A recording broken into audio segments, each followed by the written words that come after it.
Well, well, well. Disney has released the first and apparently only trailer to Star Wars: The Rise of Skywalker. Very strange, wouldn't you say? That Disney has not spent much time or money on advertising such a momentous film? We've had two teasers since the start of 2019. The first teaser had no information, but rather action set pieces with no narrative thread. A few months later we got another teaser with footage from the original series spliced with what we saw at Star Wars Celebration. Two teasers that are quite possibly the cheapest product ever to come out of Star Wars in its 42-year history. Two teasers with no information to lead up to the culmination of a 9-part film series. I speculated in September that Disney had one last window in October to release a proper trailer for The Rise of Skywalker. In order for it to be a success, they'd have to nail their plot and know the direction of the film. The last possible time to figure that out and release a trailer would be during the World Series. They'd most likely air it during a break in the very last game of the event. Or, if not going for the World Series, they'd have to air it during another popular sporting event beforehand, like for instance Monday Night Football. Because after October, there is nothing else airing on television that will have millions of eyes on it for maximum Star Wars exposure. Leaked sources and reports around the internet, from Bounding Into Comics to Doomcock, Nerdrotic, Geeks and Gamers, and Midnight's Edge, have heard that production of The Rise of Skywalker is still underway, including a full rewrite and reshoot of the majority of the film. I'm guessing much of the original marketing budget has been reallocated to pay for these reshoots and edits, hence little hype, little commercials, little advertising. While Disney would deny these rumors until the day of release, their lack of advertising and hype generation appears to reinforce that these rumors are possibly true. After all, it's very hard to market a story when you don't know what that story is about. And with this being the first and final trailer for The Rise of Skywalker, we sadly do not get a sense of what to expect on Christmas Day. We see a helmet roll across the screen, which is similar to what Luke and Leia wore during their time on the forest moon of Endor. Rey runs because reasons. Finn gives narration about how the Force brought all of them together. Sure, it's nice that you're giving us this statement, Finn, but we need context. Perhaps a line that is open-ended to spark intrigue. Right now, Finn has just told us information we already knew. Now Poe takes over and we cut to what I suspect is the Resistance.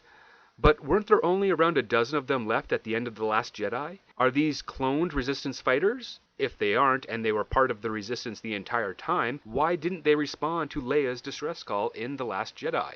Did they all meet up later, and did Leia have to give them a firm talking to about teamwork and support for the cause? Was their excuse that they were on another phone call? That their voicemail box was full? Where were they, and why are we only seeing them now? At least we get to see Lando again, but he's not allowed to speak in this trailer. No, have to save his handful of lines for the 3+ hour movie. Kelly Marie Tran is back as Rose, and all I can say is that she deserves better. When she was announced years ago as a new addition to Star Wars as an engineer, I was hoping she'd be this version's take on Mr. Scott, the brilliant, pragmatic human engineer that could partner and complement R2-D2 and C-3PO with our new team. But instead, we got, I don't know what, Rian Johnson's insecure wet dream? Kelly, I really hope Disney Star Wars helps you earn a bigger career than regular Star Wars did for Natalie Portman. Poe thinks people will fight if they need them. But fight what? The First Order? Okay, sure. But aside from having destroyed 5 planets and losing their super weapon responsible for such destruction, how are they still a threat? Oh, they have that big fleet from The Last Jedi? A big fleet that doesn't do anything but chase a single capital ship isn't really a threat to a whole galaxy. We don't know their reach, we don't know their strength, we don't know their influence. Are they really the enemy, or are they just a fringe bad guy that we need to see go down because the movie told us so? Even in Return of the Jedi, the Empire was building another Death Star. Bigger and better, and if completed, unstoppable. That's a big threat to the galaxy. Will JJ copy that idea here? He may. If he does, he won't grasp how it worked in Return of the Jedi, so it'll be a hollow and empty take, just like his mystery box. Next, we get to see Rey spouting off how people claim to know her, which is strange because after 2 movies we don't know anything about her other than she's a Force savant. There is much we need to learn about Rey. What we don't need to know at this point is her lineage. It's too late for that, and it's not important anymore. What we need to know is her wants, her goals, her dreams. We need to know why she has those wants and how they'll make her life better. Luke wanted to become a Jedi to better understand a father he never knew, who, in that first film, we the audience didn't fully know. Luke wanted to see the galaxy beyond his moisture farm, to find purpose and meaning in a life that was more than an unchanging routine on a desert planet. With Rey, even if we do learn who her parents are, so what? Rey hasn't undergone a single change since we first met her. Sure, she somehow learned some force powers, but that knowledge doesn't change her. Luke started off a little whiny and doubtful with his own abilities. In Empire, he was a little more confident but impatient. He faced Vader with the goal of killing him, only to find out it's his father. By Return of the Jedi, Luke became patient, confident, and willing to sacrifice himself to save Vader. Luke becomes a very different character over the course of those movies. The same cannot be said for Rey, or Poe, or Finn. Then we get Kylo Ren stating he knows Rey. But who cares? Also, while many think Kylo is the best contribution from Disney Star Wars, I disagree. I don't know why he's evil, why he fell to the dark side. What angle was taken to seduce Ben Solo? With Anakin, we got a motive.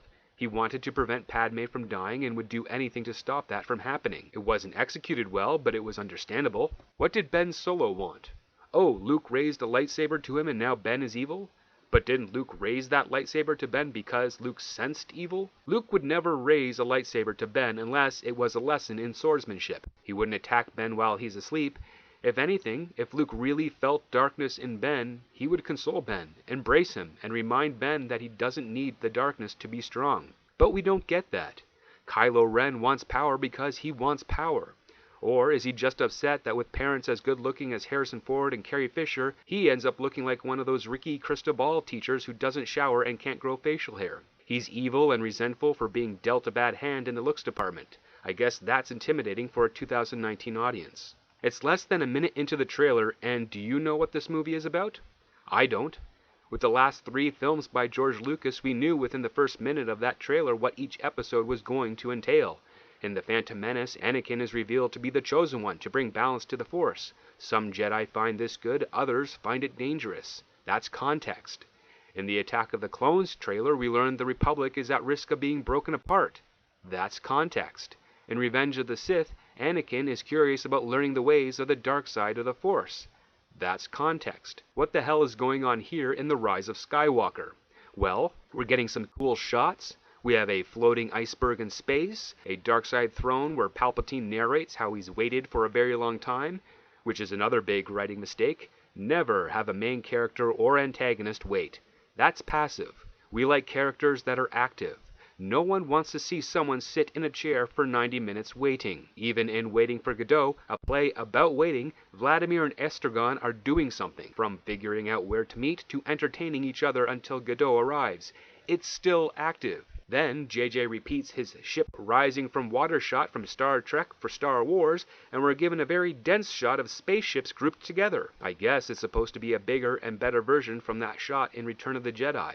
I hope they're not going after another super weapon, because those ships are so close together they'll be taken out in a single shot. We get more clips with no context, followed by someone working on 3PO and his line about taking a last look at his friends. Except where has he been for the last 2 movies, and how has any friendship been earned among any of them? Also, if you want to have this type of scene hit home with the emotions, you don't have 3PO save friends, you have him save family. But we know it would be a lie because 3PO's family was last seen together in Return of the Jedi. After that, we get a clip where our heroes are effortlessly taking out First Order troopers, so there's no suspense or conflict there, followed by a repurposed take from The Force Awakens with Carrie Fisher, a tear from Rey, at least it's coming from where there are tear ducts and not from the middle of the eye. Have you guys noticed that? How some actors, when they do their crying on camera, the tear drops from the middle of the eye instead of the tear ducts at the corners? That's really weird. I've never seen that in real life. Like, even when a person is holding back tears, they're still coming from those corners, and they're wiping that spot between the eye and the nose. See how boring this trailer is? I'm talking about fake tears instead of thinking about Star Wars. Then we get Mark Hamill talking about how confronting fear is the destiny of a Jedi. Where was that conviction in the last movie? How are you going to reconcile that contradiction, JJ? Then we get a desert shot that reminds me of the opening of Serenity for some reason. Lando and Chewie in the Falcon, a Y-Wing. Oh, the saga will end? It did in 1983.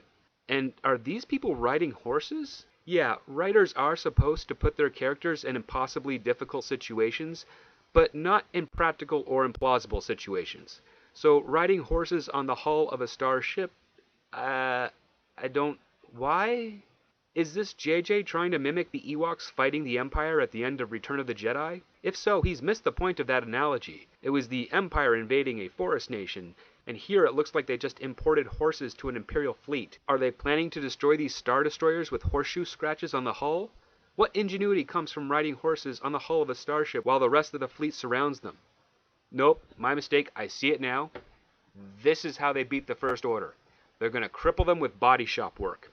Trillions of credits worth of repair jobs to remove scratches on the hulls of their ships. They'll be broke before the war begins. Then we get a shot of the Emperor's throne room from the second Death Star, but that thing was obliterated if memory serves. Finn runs and shouts for Rey, which has been done in every one of these movies so far.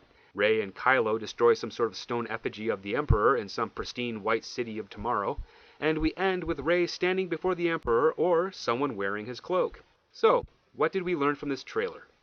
We learned that Disney and JJ don't have a story, that what I've been saying for nearly 20 years in Hollywood, how JJ doesn't know what he's doing aside from swindling rich people living in a bubble, is true, and that for the first time since its debut in 1977, a new Star Wars film is not exciting. Do you know what Disney Star Wars is? It's that douchey guy at a bar, who spends lots of money and brags about how big his genitals are and how many women he's bedded. He approaches you at the bar, liking what he sees, holding his bottle of imported beer at the neck between his thumb and forefinger. He brags about his summer home and penthouse apartment, that he makes 7 figures a year but wears a polo shirt too small for his torso. He thinks it's showing off his muscles, but it's showing off his age. A shell of a man in his mid-40s hitting on girls just old enough to drink because anyone his own age is too experienced and streetwise to fall for his bullshit. He's the type of guy that will lie all night about how great he is and how much he can satisfy you just to get you back to his apartment, which he claims is his friend's place he's crashing at while his penthouse is being renovated, never once realizing that the instant his pants drop, the woman he tricked into his home will see how little he's packing. He's hoping you're drunk and dumb enough to follow it through, but you're not. You'll laugh from disappointment, point, and walk out of there. But the douche will shrug his shoulders and brag to his friends at the car dealership he works at about how he scored. He got close, but couldn't seal the deal. That's J.J. Abrams. All talk, no finish. Will I be seeing this movie? No. I haven't spent a dime on Disney Star Wars. I may for The Mandalorian if my contact cannot smuggle me those episodes, but for a theater experience, no.